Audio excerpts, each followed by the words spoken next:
Jaya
ओम देव विक्रमे स्वाहा तुम श्री महावीर देवता पालनाय हो स्वाहा एवं भगवती देवी स्वाहा संपूर्ण देवो भद्र भगवान स्वाहा ये नमो हे विश्वदेव विश्वसुविदे सायाल काल विज्ञान पुरुषार्थ प्रवेश स्वाहा यात्री यातंत्री सकल ब्रह्मांड विजेश्वरा महाकार्य महाकार्य महामारी सूर्य स्वाहा सर्वकार्य महामारी सर्व सुषेभोज्या श्री गुरु भूतानां सर्वकार्य स्वाहा भवकार्य नाम से लक्ष्मी दुर्गावे सरिता भावे उदार विनाशा योगदाय स्वाहा सा संपूर्ण धातु सर्वमात्मिसा दारुद्र नाम विजय में पुरुषमान स्वाहा हमारे के महादेव जय सुरमा हम के सत्ता देवता प्रदान स्वाहा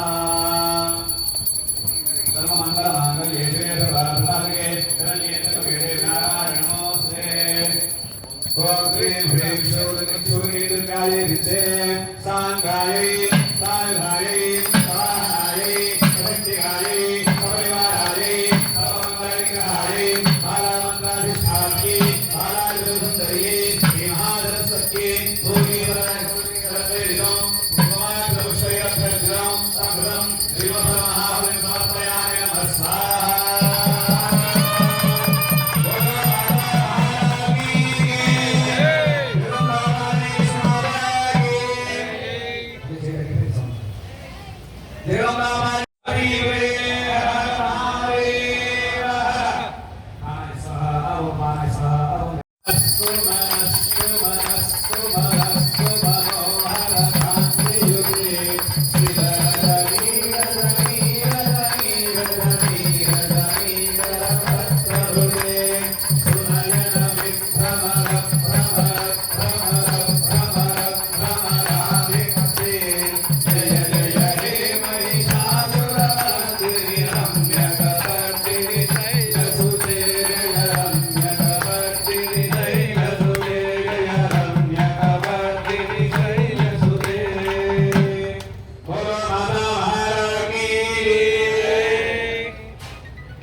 వారిద్దరు కూడా యుద్ధానికి అమ్మవారి మీదకి వెళ్తారు. అమ్మవారు అప్పటికే కాళీ రూపం ధరించి విపరీతమైన భీకరమైనటువంటి రూపంతో ఉంటుంది. ఈ రూపాన్ని చూసి వారిద్దరు ఇద్దరు కూడా గుండెలు జారిపోతాయట. అదే సమయంలో ధైర్యం తెచ్చుకుని వారిద్దరు ఒకరి తర్వాత ఒకరు యుద్ధం చేస్తూనే ఉంటారు. అమ్మవారిని పరిణాయుధంతో అంటే గదకి గదకన్నా కొద్దిగా చిన్నగా ఉండేటువంటి ఆయుధంతో అమ్మవారిని ఎక్కడెక్కడ వారిని యుద్ధం చేస్తూ విసిరి పారేస్తుంటారు. అలాగా ఇదే సమయంలో మధ్యలో దాని సైన్యం వస్తుంటుంది. ఈ అమ్మవారు కూడా యుద్ధం చేస్తుంటారు. అలాగా సైన్యాన్ని కూడా ఒక్కొక్క రాక్షసుని ముక్కలుగా నరికేస్తుంది. అదే సమయంలో శంకరుడు విష్ణుడు వేరేశ్వరుడు పడగా శివుడిని తీసుకుని అమ్మవారు అండగా చేసి విసిరేసాక శివుడు పరిగెత్తులు వెళ్ళిపోతారు తన రాజ్యానికి. పరిగెత్తులు వెళ్ళిపోయిన వాడిని యుద్ధం చేయడానికి వీలు కదా. అందుకని అమ్మవారు కూడా శాంతించడానికి పక్కన కూర్చుంటారట. అమ్మవారు ఇప్పుడే సమయంలో దొరికింది కదా అని చెప్పేసి శివుడు మళ్ళీ యుద్ధానికి దిగుతారట అమ్మవారికి వెళ్ళిపోయి చూడడానికి. అలాగా అమ్మవారు ఏ దక్షిణ కాలంలోనే వారాహిమూర్తి రూపంలో అమ్మవారి దర్శనమిచ్చి వారిని మళ్ళీ ముఖాలుగా నెరవేర్చారు. అక్కడతో అమ్మవారి శంభోని కూడా హతం జరగగానే అమ్మవారు వారాహి రూపంలో అత్యుత్తమ దేవతగా నిలబడి ఉంటుంది. అందుకే వారాహి దేవతలు కూడా అత్యుత్తమ దేవతగా మామూలుగానే దేవతలు ఉగ్రరూపం ధరిస్తే వారాహి అత్యుత్తమ దేవతగా ఉంటుంది. అందుకే వారాహి అమ్మవారు ఉపాసన చేయడం చాలా కష్టం. ఎందుకంటే ఆమె కొన్ని చిన్న కారణాలు వచ్చినా చాలా ఎందుకంటే శివుడు కూడా యుద్ధాన్ని పాటించాలన్నమాట. యుద్ధం చేసినప్పుడు ముందు నుంచి యుద్ధం చేయాలి. వీడు ఎనభై నుంచి యుద్ధం చేయడం కోసం అమ్మవారికి అత్యుత్తమ దేవత వచ్చేస్తుంది. అలాగా బాలయోగంలో ఉన్నటువంటి అమ్మవారిని కూడా శాంతి పడడం కోసం ఇందాక గురుగా చెప్పినట్టుగానే దేవతలు కూడా బ్రహ్మ దగ్గరికి వెళ్ళగా నారాయణ స్తోత్రంతో అమ్మవారిని పూజిస్తున్నారు అన్నమాట. సర్వమంగళ మాంగళ్యేశ్వరే సర్వార్థసాధికే శరణ్యే వినారాయణ నమోస్తుతే. ఇలాగా మాహేశ్వరి ప్రవాహిని అంటే చక్కగా ఈ యొక్క దేవతలు కూడా అమ్మవారిని పూజిస్తూ ఉంటారన్నమాట. అమ్మ ఈ యొక్క రూపాన్ని ఈ విధానంగా యుద్ధాన్ని చూసాము. మళ్ళీ ఈ రూపాన్ని చూడాలంటే మాకు ఎటువంటి సమయం దొరుకుతుందో దొరకదు. కాబట్టి ఈ రూపాన్ని మాకు నిత్యం మాకు ఉండేటట్టుగా చేయడానికి కోరగా ఈశ్వరుడికి మాహేశ్వరి రూపంలో, ఇంద్రుడికి ఐంద్రి రూపంలో, నృసింహస్వామికి నారసింహిగా ఒక్కొక్క రూపంలో ఒక శక్తి రూపాన్ని అమ్మవారు ధారవస్తుంది. ఎందుకంటే ఇందాక మన సంభూత అమ్మవారు వాళ్ళందరూ శక్తి ధారపోసారుగా. అందుకని మళ్ళీ శక్తి రూపం చేత ఒక్కొక్కరికి ఒక్కొక్క రూపంలో అమ్మవారు ఉండిపోతున్నారు. అప్పుడు చెప్తున్నవారు ఇక్కడ నుంచి ప్రత్యక్షాలు కూడా నేను మీతోనే ఉంటాను. మీరు ఎప్పుడు పిలిచినా అప్పుడే మీ ముందు ప్రత్యక్షం అవుతారు. అలాగే దేవతలు అడుగుతారు అమ్మ మాలో ఉన్న బాగుంది కానీ మీకు ఎప్పుడు చూడాలమ్మా మళ్ళీ అని చెప్పేస్తే యశోద గర్భసంభవ యశోద గర్భంలో మళ్ళీ నేను జన్మిస్తాను నిద్రాదేవతగా. అందుకే కృష్ణుడు పుట్టే సమయంలో నిద్రాదేవిగా పుడుతుంది. పిల్లల్ని అవి మార్చేస్తారు వసుదేవుడు. అలాగా యశోద గర్భసంభవ అలాగా యశోద గర్భంలో ఏడుస్తుంటారు అన్నమాట. అందుకని అటువంటి కూడా బాలారిష దోషాలు అంటారు. బాలారిష దోషాలతో పసిపిల్లలతో ఉంటే స్తోత్ర పారాయణ చేయడం వల్ల అవన్నీ నశిస్తాయంట. కొందరికి నిత్యం కూడా ఆ పీడకలు వస్తూ ఉంటాయి. ఆ పీడకలు పోవాలన్నా పోతాయి. అలాగా యుద్ధంలో శత్రువుతో గెలవాలన్నా, సంపదలో లక్ష్మీ రాబట్టాలన్నా, అలాగా వ్యాపారంలో అభివృద్ధి చెందాలన్నా, విద్యాోద్యోగంలో మేధాసిద్ధి చెందాలన్నా స్తోత్ర పారాయణ చేస్తే. అందుకని అమ్మవారు తల్లి కాబట్టి అడుక్కుంటూనే ఎన్నో ఇస్తే అడిగితే ఇంకేం ఇస్తుందో. కాబట్టి చక్కగా ఇక స్తోత్ర పారాయణ చూసిన వాళ్ళందరూ కూడా అంతా కూడా ఎంతో అదృష్టవంతులం. ఇప్పటిదాకా మనం పరమోధ్యాయం అంతా కూడా చెప్పుకున్నందుకు ఆ సురుదుల సమాజం కూడా ఇక అడుగుతారనమాట. ఈ యొక్క పారాయణ చేయడం కూడా మాకు కూడా ఎంతో ఆనందమనగానే ఆ మహారాజు కోల్పోయినటువంటి రాజ్యం అంతా కూడా పువ్వుల పెట్టి తీసుకొచ్చిస్తారనమాట.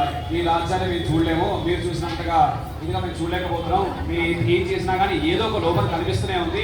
కాబట్టి మహారాజా మీరే మీ రాజ్యాన్ని మళ్ళీ సింహాసనం అధిష్టించాలని చెప్పేసి తన రాజ్యాన్ని యథార్థంగా చిరికిచ్చేస్తారు.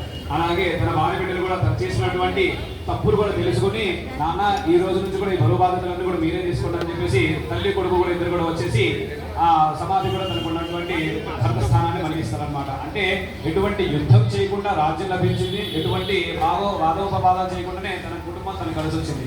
అంటే కేవలం ఒక అమ్మవారి స్తోత్ర మహిత్యం వినడం వల్లనే అలా వస్తుందన్నమాట. అందుకే కర్త కాలయిత చేవ ప్రేరకష్ట ఆనుమోదక దుష్కృతాన్ని సుష్కృతాన్ని చేవ చత్వార సమభాగిన. ఎవరైనా సరే కర్త చేసేవాళ్ళు, కాలయిత చేయించేవాళ్ళు, ప్రేరకష్ట ఇలా చేసుకోవాలని ప్రేరేపించేవాళ్ళు, ఆనుమోదక చూసేవారు, మీ అన్ని కూడా పుణ్యమైన పాపమైన ఈ నలుగురికి సమానంగానే వస్తుంది. వీడు పాపం చెప్పాడంటే వారికి ఎక్కువ పాపం వస్తుందని లేదు. చూసిన వాడికి కమర్దించిన వాడికి ఇంకా బాగా ఇంకా బాగా చెప్పిన వాడికి అందరికీ కూడా సమానంగానే వస్తుంది. అలాగే ఇటువంటి కార్యాల్లో ఎంతమంది అయితే చూస్తారో, ఎంతమంది అయితే ఈ యొక్క యాగానికి సహాయపడతారో, ఎంతమంది అయితే దీనంతా కూడా ప్రేరేపిస్తుంటారో అవన్నీ కూడా అందరికీ సమభాగంగా వస్తుంది. కాబట్టి ఈ యొక్క అమ్మవారి పాత్రగా అయినందుకు మనంతో అదృష్టం ఉన్నాం. కాబట్టి ఇక్కడ స్వామివారి ఒక అమ్మవారి యొక్క హోమాలని పూర్ణాహుతి వస్తుంది. కాబట్టి వచ్చే వాళ్ళందరూ చక్కగా నమస్కారం చేస్తూ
Oh